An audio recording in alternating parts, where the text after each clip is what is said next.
पहले राम मंदिर चढ़ावा चोरी पे आज के बिग अपडेट्स। फिक्र में सबसे पहले राम मंदिर चढ़ावा चोरी की सबसे नई फाइल खोलते हैं। हमारी इस फाइल में आपके लिए कई हैरान करने वाले राज हैं, नई चोरी है, नई थ्योरी, एक नए कैरेक्टर काकभुशुंडी का जिक्र है, सूत्रों से एसआईटी रिपोर्ट की कुछ एक्सक्लूसिव जानकारी है जिससे मंदिर प्रबंधन में बड़े बदलाव के संकेत मिल रहे हैं। फिक्र की फाइल में खबर नंबर 1 है काकभुशुंडी।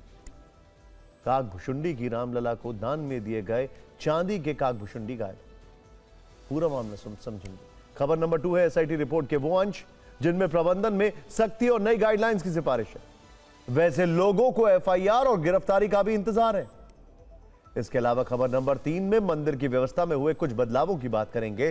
पहले चढ़ावा चोरी प्रकरण में काकभुशुंडी का चैप्टर खोलते हैं। पहले कैश की चोरी, फिर आभूषण का घोटाला, जमीन खरीद में हेरा फेरी, अब दान में चांदी के काकभुशुंडी को लेकर नई हलचल मच गई। हालांकि कल हमने आपको चांदी की वो ईंटों का भी जिक्र किया था।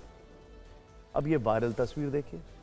इसमें ट्रस्ट के महासचिव चंपत राय के हाथ में चांदी का काकभुशुंडी दिख रहा है। उनके आगे एक महिला हाथ जोड़े हुए। महिला का नाम अनीता भारद्वाज बताया जा रहा है, जिन्होंने यह दान उनको सौंपा था। चांदी के इस काकभुशुंडी के गायब होने की बात सामने आ रही है।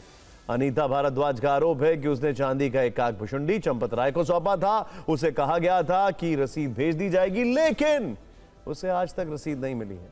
समाजवादी पार्टी के अध्यक्ष अखिलेश यादव ने अपने सोशल मीडिया हैंडल पर यह मुद्दा उठाया। उनके मुताबिक एफआईआर के बिना एसआईटी बिना तीर की कमान है।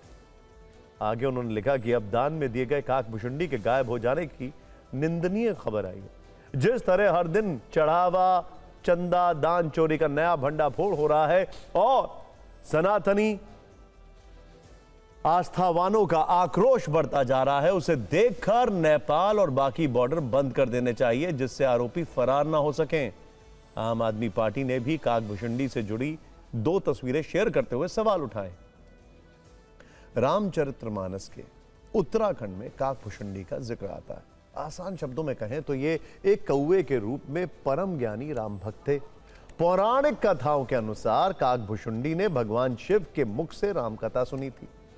एक ऋषि के श्राप के कारण उनको अपना पूरा जीवन एक कौवा बनकर बिताना पड़ा था। जब रावण पुत्र मेघनाद ने श्री राम और लक्ष्मण को नागपाश से बांध दिया, तब गरुड़ ने श्री राम को नागपाश के बंधन से मुक्ति दिलाई थी। इस घटना के बाद गरुड़ को उनके विष्णु अवतार होने पर शक हो गया था। तब काकभुशुंडी ने ही उन्हें श्री राम की महिमा सुनाकर उनका संदेह दूर किया था। खैर, ये चैप्टर यहीं क्लोज करते हैं और अब चढ़ावा चोरी मामले में आई एसआईटी रिपोर्ट की ओर बढ़ते हैं। कल एसआईटी ने प्राथमिक रिपोर्ट सरकार को सौंप दी। इसकी जानकारी अब तक सार्वजनिक तो नहीं की गई है, लेकिन सूत्रों से काफी कुछ निकलकर बाहर आ रहा है। 21 पन्नों की रिपोर्ट में सिर्फ ट्रस्ट की व्यवस्था पर ही नहीं बल्कि बैंक अधिकारियों, कर्मचारियों और सुरक्षा से जुड़े पुलिसकर्मियों की भूमिका पर भी गंभीर सवाल उठाए गए। सूत्रों का दावा है कि जांच के दौरान कुछ बैंक अधिकारियों और कर्मचारियों की मिली भगत के संकेत मिले हैं। यह भी पता चला है कि दान राशि के प्रबंधन और जमा प्रक्रिया में कई स्तरों पर निगरानी की कमी रही, जिसका फायदा उठाया गया। ऑफ कोर्स, कमी है तो फायदा उठाया ही जाएगा। रिपोर्ट में ट्रस्ट की सिफारिश पर हुई कुछ भर्तियों में भी खामियां बताई गई। यह भी ऑब्वियस है। एसआईटी का मानना है कि संवेदनशील जिम्मेदारियों के लिए नियुक्त कर्मियों की पर्याप्त जांच पड़ताल और निगरानी नहीं होती थी, जिससे व्यवस्था कमजोर हुई। यह भी ऑब्वियस है, तभी तो यह सब हो रहा है। सबसे बड़ा सवाल यह उठाया गया है कि मंदिर परिसर से बड़ी मात्रा में रकम बाहर जाती रही, लेकिन ड्यूटी पर तैनात पुलिस वालों को इसकी भनक तक नहीं लगी। यह हो सकता है।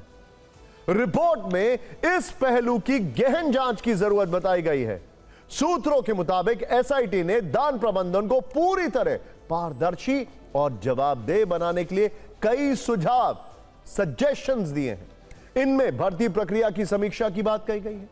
दान गिनती की व्यवस्था को और मजबूत करना शामिल है, डिजिटल निगरानी बढ़ाने पर जोर है और कर्मचारियों की जिम्मेदारी तय करने का जिक्र है। पिछले 5 वर्षों के चढ़ावे का ऑडिट कराने की भी सिफारिश की गई है। रिपोर्ट में ट्रस्ट के पुनर्गठन करने की बात लिखी है और मंदिर में सीईओ को नियुक्त करने का भी सुझाव है। सूत्रों के मुताबिक प्रारंभिक रिपोर्ट मिलने के बाद अब सरकारी स्तर पर आगे की कार्रवाई को लेकर मंथन शुरू हो चुका है। क्या कहा जाए, देर आए दुरुस्त आए या हुजूर आते आते बहुत देर कर दी। खैर, माना जा रहा है कि विस्तृत जांच रिपोर्ट के आधार पर जिम्मेदार लोगों के खिलाफ कड़ी कार्रवाई की जा सकती है। शायद इसी की भनक ट्रस्ट को भी लग चुकी है, इसीलिए वो अभी से अलर्ट मोड में है। मंदिर में व्यवस्था को लेकर बदलाव शुरू हो चुके हैं। सूत्रों के मुताबिक श्री राम जन्मभूमि तीर्थ क्षेत्र ट्रस्ट ने कई अहम कदम उठाए हैं। नई व्यवस्था के तहत हुए वो 9 बदलाव आपको बताते हैं जिनकी काफी चर्चा है। ध्यान से देखिएगा। अब दान गणना कक्ष में प्रवेश करने वाले कर्मचारियों के लिए बिना जेब वाले विशेष वस्त्र पहनना अनिवार्य है। सोचिए कितना दुखद है।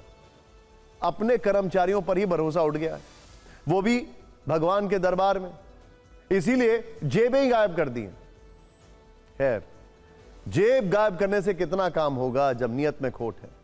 दान गणना कक्ष में मोबाइल फोन, बैग, झोला, पर्स और अन्य निजी सामान लेकर प्रवेश पर पूरी तरह प्रतिबंध लगा दिया गया है। कर्मचारियों को खाली हाथ में गणना कक्ष में जाना होगा।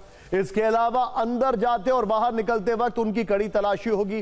दान गिनती प्रक्रिया की सख्त निगरानी के लिए गणना कक्ष में लगे सीसीटीवी कैमरों की संख्या बढ़ा दी गई है।